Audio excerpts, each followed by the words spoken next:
नमस्कार मेरे प्यारे भाइयों और बहनों, आप सभी का हमारे YouTube चैनल पर स्वागत है। आज मैं आपके लिए वही अष्टमी व्रत की संपूर्ण कथा लेकर आई हूँ। एक नगर में एक साहूकार रहा करता था।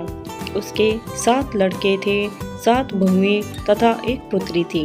दीपावली से पहले कार्तिक बंदी अष्टमी को 7 बहुएं अपनी एकलौती ननंद के साथ जंगल में मिट्टी लेने गई। जहाँ से वे मिट्टी खोद रही थी वहीं स्याऊ शाही जानवर की मात थी। मिट्टी खोदते समय ननंद के हाथ से स्याही का बच्चा मर गया। स्याऊ माता बोली कि अब मैं तेरी कोख बांधूंगी। तब ननंद अपनी 7 भाभियों से बोली कि तुम में से कोई मेरे बदले अपनी कोख बंधा लो। सभी भाभियों ने अपनी कोख बंधवाने से इनकार कर दिया, परंतु छोटी भाभी सोचने लगी, यदि मैं कोख न बांधवाऊंगी तो सासू जी नाराज होंगी। ऐसा विचार कर ननंद के बदले छोटी भाभी ने अपने कोख बंधा ली। उसके बाद जब उसे बच्चा होता वह 7 दिन बाद मर जाता। एक दिन साहूकार की स्त्री ने पंडित जी को बुलाकर पूछा कि क्या बात है, मेरी इस बहू की संतान 7वें दिन क्यों मर जाती है। तब पंडित जी ने बहू से कहा कि तुम काली गाय की पूजा किया करो। काली गाय स्याऊ माता की भैली है, वह तेरी कोख छोड़े तो तेरा बच्चा जिएगा। इसके बाद से वह सबसे छोटी बहू प्रातः काल उठकर चुपचाप काली गाय के नीचे सफाई आदि कर जाती। एक दिन गौ माता बोली कि आजकल कौन मेरी सेवा कर रहा है, सो आज देखूंगी। गौ माता खूब तड़के जागी तो क्या देखती है कि साहूकार के बेटे की बहू उसके नीचे सफाई आदि कर रही है। गौ माता उससे बोली कि तुझे किस चीज़ की इच्छा है, तो जो तू मेरी इतनी सेवा कर रही है, मांग, क्या चीज़ मांगती है। तब साहूकार की बहू बोली कि स्याऊ माता तुम्हारी भाईली है और उन्होंने मेरी कोख बांध रखी है, उनसे मेरी कोख खुलवा दो। गौ माता ने कहा अच्छा। तब गौ माता 7 समुंदर पार अपनी भाईली के पास उसको लेकर चली। रास्ते में कड़ी धूप थी, इसीलिए दोनों एक पेड़ के नीचे बैठ गई। थोड़ी देर में एक सांप आया और उसी पेड़ पर गरुड़ पंखनी के बच्चे थे, उनको मारने लगा। तब साहूकार की बहू ने सांप को मारकर ढाल के नीचे दबा दिया और बच्चों को बचा लिया। थोड़ी देर में गरुड़ पंखनी आई और वहाँ खून पड़ा देखकर साहूकार की बहू को चोंच मारने लगी। तब साहूकार ने बोली कि मैंने तेरे बच्चों को मारा नहीं है, बल्कि सांप तेरे बच्चों को डसने आया था। मैंने तो तेरे बच्चों की रक्षा की है। यह सुनकर गरुड़ पंखनी खुश होकर बोली कि मांग, तू क्या मांगती है। वह बोली 7 समुंदर पार स्याऊ माता रहती है, मुझे तो उसके पास पहुंचा दे। तब गरुड़ पंखनी ने दोनों को अपनी पीठ पर बैठाकर स्याऊ माता के पास पहुंचा दिया। स्याऊ माता उन्हें देखकर बोली कि बहन बहुत दिनों बाद आई। फिर कहने लगी कि बहन, मेरे सिर में जूं पड़ गई है। तब सुरही के कहने पर साहूकार की बहू ने सिलाई से उसकी जुएं निकाल दी। इस पर स्याऊ माता प्रसन्न होकर बोली कि तेरे 7 बेटे 7 बहू हों। साहूकार ने बोली कि मेरा तो एक भी बेटा नहीं, 7 कहाँ से होंगे। साहू माता बोली कि वचन दिया, वचन से फिरूं तो धोबी के कुंड में पर कंकरी हों।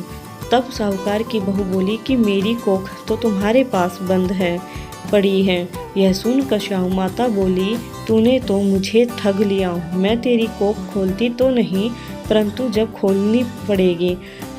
खोलनी पड़ेगी। जा, तेरे घर में तुझे 7 बेटे 7 बहू मिलेंगी। तू जाकर उजमान करना, 7 ओही बनाकर 7 कढ़ाई करना। वह घर लौट कर आई तो देखा 7 बेटे और 7 बहुएं बैठी हैं। वह खुश हो गई और उसने 7 ओही बनाई, 7 उजमान किए, 7 कढ़ाई की। दिवाली के दिन जेठानियाँ आपस में कहने लगी कि जल्दी जल्दी पूजा कर लो, कहीं छोटी बहू बच्चों को याद करके रोने न लगे। थोड़ी देर में उन्होंने अपने बच्चों से कहा, अपनी चाची के घर जाकर देखाओ कि वह अभी तक रोई क्यों नहीं। बच्चों ने देखा और वापस जाकर कहा कि चाची तो कुछ मान रही है, खूब उजमान हो रहा है। यह सुनते ही जेठानियाँ दौड़ी दौड़ी उसके घर गई और जाकर पूछने लगी कि तुमने कोक कैसे छुड़वाई। वह बोली, तुमने तो कोक बंधाई नहीं, मैंने बंधा ली। अब श्याम माता ने कृपा करके मेरी कोक खोल दी। श्याम माता ने जिस प्रकार उस साहूकार की बहू की कोक खोली, उसी प्रकार हमारी भी खोलियों, सबकी खोलियों, कहने वाले की तथा हुंकार भरने वाले तथा परिवार की कोक खोलियों। जय हो ओही माता तेरी सदा ही जय हो। ओही अष्टमी की आरती। ओही अष्टमी की आरती। जय ओही माता, जय ओही माता, तुमको निश दिन ध्यावत हरि विष्णु विधाता। जय ओही माता, ब्रह्माणी रुद्राणी कमला तु ही जग माता। सूर्य चंद्रमा ध्यावत, सूर्य चंद्रमा ध्यावत, नारद ऋषि गाता। जय ओही माता, माता रूप निरंजन सुख संपत्ति दाता।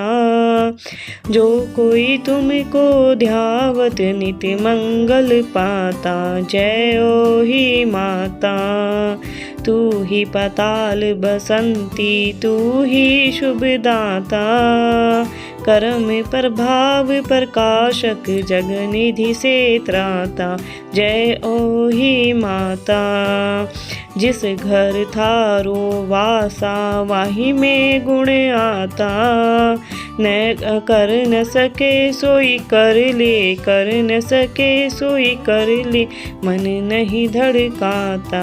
जय ओही माता, तुम बिन सुख न होवे न कोई पुत्र पाता। खान पान का वैभव, खान पान का वैभव तुम बिन नहीं आता। जय ओही माता, जय ओही माता। शुभ गुण सुंदर युक्ता शीर निधि जाता। रतन चतुर्दश तो कोई नहीं पाता। जय ओही माता, श्री ओही माँ की आरती जो कोई गाता। और उमंग अति उपजे, और उमंग अति उपजे, पाप उतर जाता। जय ओही माता, जय ओही माता, जय ओही माता। जय हो माता रानी की जय हो, जय हो, जय हो, जय हो माता रानी के। धन्यवाद दोस्तों, आपका दिन शुभ हो।